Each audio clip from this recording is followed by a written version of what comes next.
सत्यं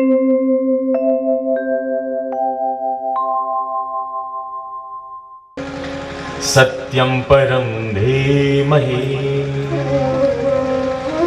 सत्यं सच्चिदानंद स्वरूपम श्री कृष्णम परम परमेश्वरम धीमहि ध्यायेम। हम परम सच्चिदानंद भगवान श्री कृष्ण का सभी मिलकर बारंबार ध्यान करते हैं। वो परम सच्चिदानंद भगवान कृष्ण है कैसे? जन्माद्यस्य यतः आद्यस्य जन्मादि विकार रहितस्यापि यतः यत्र वसुदेव गृहे जन्म। जो प्रभु अजन्मा है, अनादि है, न चांतर न बहिर्यस्य न पूर्वम नापि चापरा, जिस परमात्मा का कोई और छोर नहीं है, वो प्रभु हमारे वसुदेव जी के घर में पधारे, अवतार धारण करते हैं।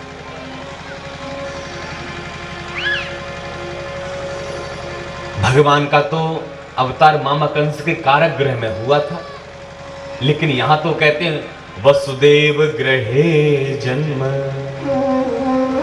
तो क्या वसुदेव जी के घर में भगवान आए या मामा कंस के कारागृह में आए?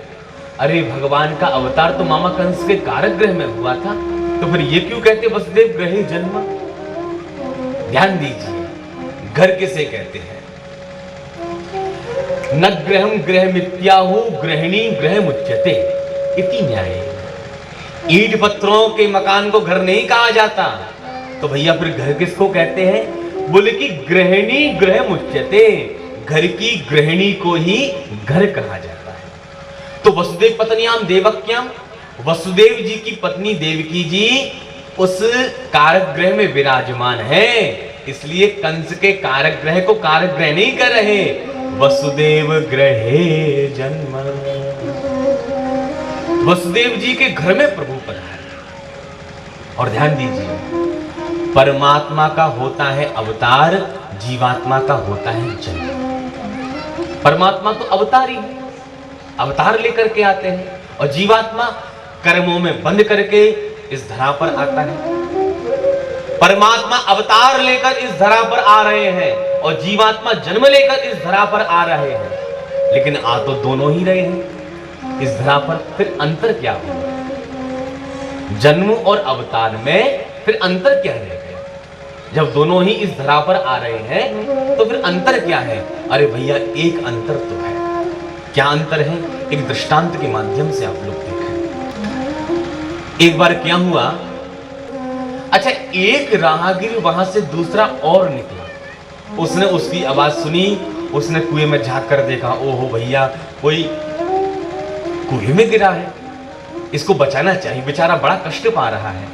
दयालु स्वभाव का था, तो उसने क्या किया कि एक रस्सी का छोर तो बांध दिया एक पेड़ से, और दूसरी रस्सी का छोर अपनी कमर से बांध करके वह धीरे धीरे सनई सनई उस कुएं में नीचे उतर गया उसको बचाने के लिए। अब कुएं में गिरा है व्यक्ति, गांव में हल्ला होने लगा, कुएं में गिर गया, कोई कुएं में गिर गया, पूरा गांव कुएं पे आकर खड़ा हो गया, सब लोग झांक झांक कर देखने लगे। अच्छा कुछ लोग बाद में भी आए, तो बाद में आए जो लोग वो कुएं में जब झांक कर देखते हैं तो एक कहता है, क्यों भाई तुम तो कह रहे थे कि इसमें एक गिरा है, इसमें तो दो लोग गिरे, देखो कुएं में दो लोग हैं, तुम तो कह रहे थे कि एक गिरा है, इसमें तो दो गिरे हैं। लेकिन जो पहले से गांव वाले खड़े हुए थे वो कहते हैं, नाना भैया दो नहीं गिरे, एक तो गिरा है और एक उतरा है। जो गिरने और उतरने में अंतर है वही जन्म और अवतार में अंतर है। प्रेम से बोलिए राधे राधे। ये कुआं क्या है? ये कुआं है भवसागर।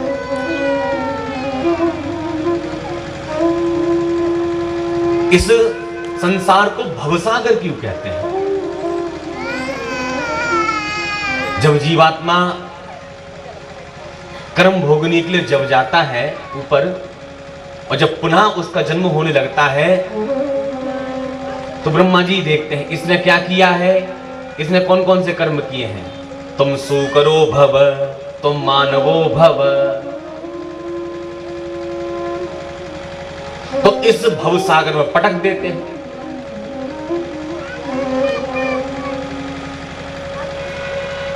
ये कुआं है भवसागर, और इस भवसागर रूपी कुएं में हम सभी जीवात्मा कर्मों में बंद करके आकर गिर पड़े।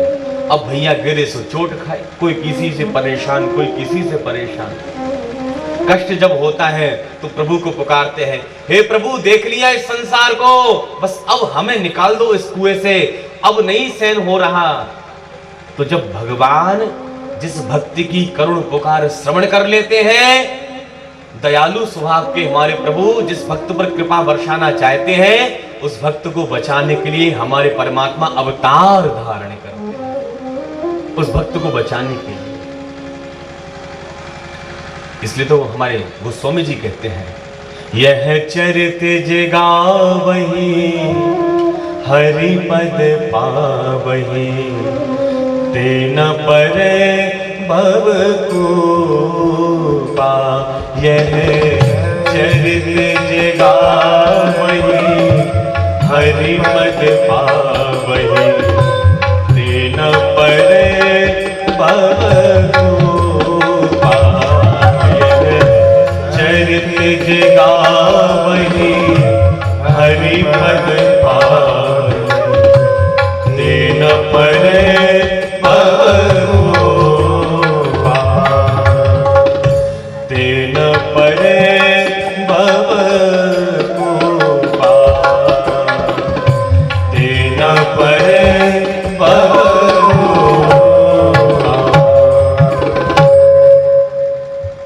तो यह चरित जगावहि हरि पद पावहि, और तेना परे, जो ठाकुर जी की लीला कथा रस में निमग्न रहता है, तेना परे भव कृपा।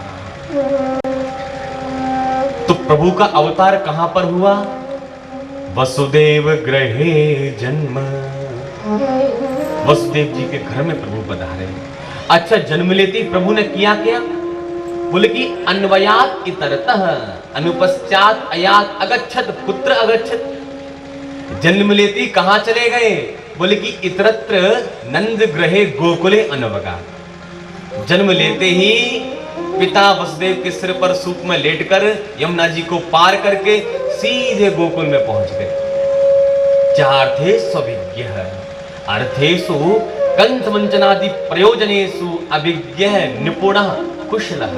ठाकुर जी इतने कुशल हैं, इतने पटु हैं अपनी लीला करने में कि मामा कंस की आंखों में धूल झोंक कर सीधे महाराज 9-2-11 हो गए और गोकुल में पहुंच गए।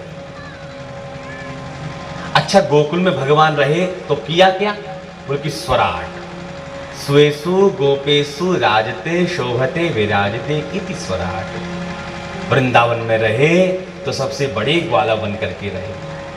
सारे ब्रजवासी हमारे गोविंद के कहे अनुसार ही काम करते हैं।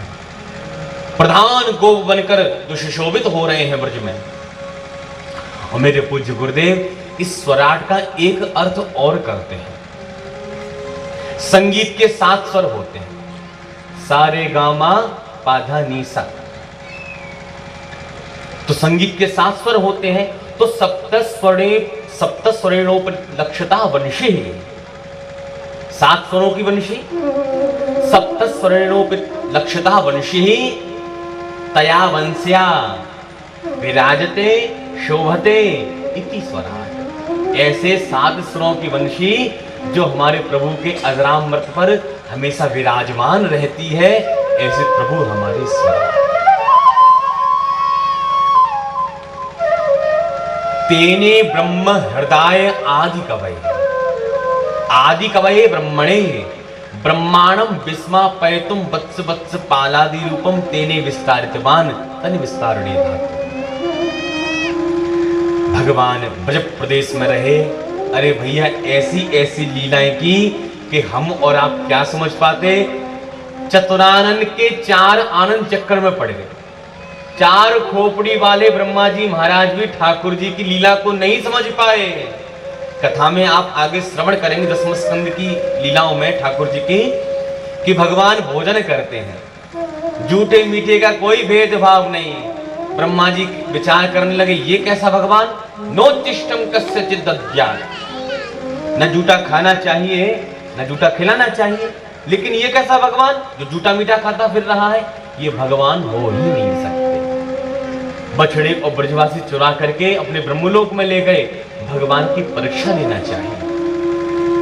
भगवान ने इधर क्या किया, बछड़े ब्रजवासी ब्रह्मा जी चुरा करके ले गए, तो भगवान ने अपने शरीर में से एक नवीन सृष्टि कर दी। सर्वम विष्णुमयम जगत, ये वाक्य भगवान ने इस लीला में चरितार्थ करके दिखा दिया। बछड़े भी भगवान, ग्वाले भी भगवान, इतनी सूक्ष्म सृष्टि भगवान ने की। कथा में आप आगे विस्तार से श्रवण करेंगे। अरे ब्रह्मा जी की तो खैर बात छोड़ो, मुह्यन्ति यत सूरयः, सूरयः वल देवादयोपि मुह्यन्ति मोहं प्राप्तवन्ति। अरे ब्रह्मा जी इस लीला में चक्कर में पड़ गए, तो कौन आश्चर्य की बात है, भगवान के बड़े अग्रज बलराम जी महाराज भी इस लीला को नहीं समझते।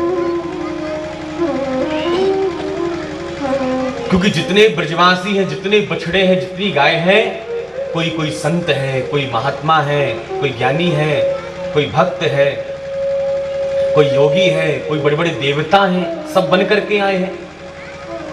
लेकिन बलराम जी महाराज जब ध्यान करते थे तो किसी बछड़े में किसी संत के दर्शन होते थे, कभी दर्शन करते थे तो किसी ग्वाले में किसी देवता के दर्शन होते थे। लेकिन आज दर्शन करते हैं बलराम जी महाराज तो सब में हमारे कृष्ण ही दिखाई पड़ रहे हैं।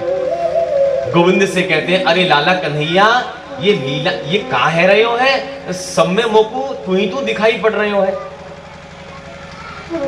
ये लीला तेरी कब से चालू है। तो हमारे गोविंद कहते हैं, अरे दाऊ दादा, ये लीला को चलते चलते तो 1 बरस है गयो, 1 साल है गयो ये लीला करते करते। असली बछड़े ब्रजवासी तो ब्रह्मा जी के पास ब्रह्मलोक में विराजमान है। बलराम जी भी इस लीला को नहीं समझ पाए। विचार कीजिए, ये भगवान की लीला। तेजो वारी मृदाम यथा विनिमयो, तेजो वारी मृदा। जब भगवान वंशी निनाद करते हैं, बांस की बांसुरी को जब बजाते हैं तो प्रकृति अपना भान भूल जाती है। कल कल कल्लोल करती हुई कमनीय कालिंदी जब भगवान के उस वंशी रव को श्रवण करती है तो यमुना की धारा कठोर हो जाती है। हरदास श्री गोवर्धन महाराज जब भगवान की उस वंशी नाद को श्रवण करते हैं तो पिघलने लग जाते हैं। पाषाणाद्रि द्रुतम यमुना यह काठिनत्वम, यमुना कठोर हो रही है और पाषाण पिघल रहे हैं। ये भगवान की वंशी निनाद का चमत्कार है। जब भगवान अति प्रेम में आकर नेत्र बंद करके सायंकाल के समय जब वंशी निनाद करते थे तो प्रकृति अपना भान ही भूल जाती है।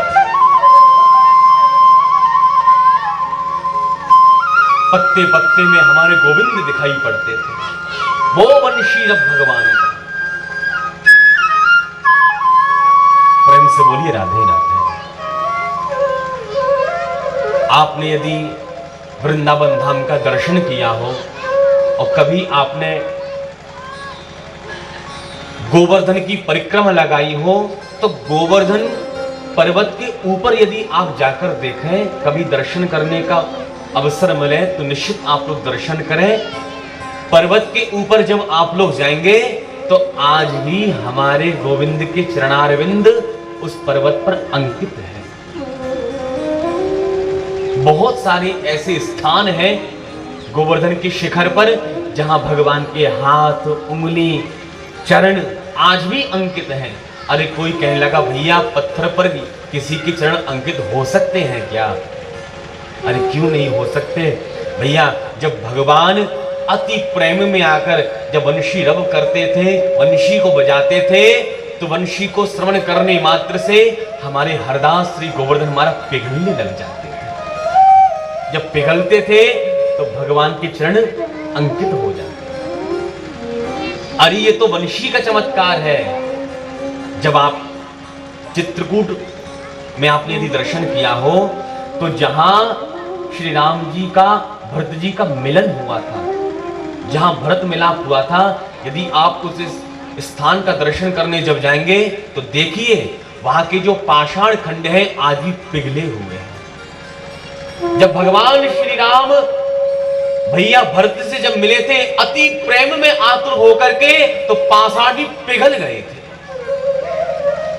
पत्थर द्रवीभूत होने लगे थे प्रेम में आकर के। आज भी वह स्थान देखने योग्य, अति प्रेम में आकर के। ये तो भैया बांस की बांसुरी है। प्रेम से बोलिए राधे राधे। गोपियां कहती हैं, हे प्यारे आप हर समय बंशी मत बजाया करो। भगवान कहने लगे कब कब बंशी ना बजाऊं? तो गोपी कहने लगी, हे प्यारे जब हम भोजन बनाए आप उस समय तो बिल्कुल बंशी मत बजाया करो। भगवान कहते हैं, अरे बाबरी गोपी तू कैसी बात कर रही है? अरे मैं बंसी बजाऊंगा और तू जब भोजन बनाएगी वंशी को सुनेगी तो तेरे भोजन में दुगनो स्वाद बढ़ जाएगा।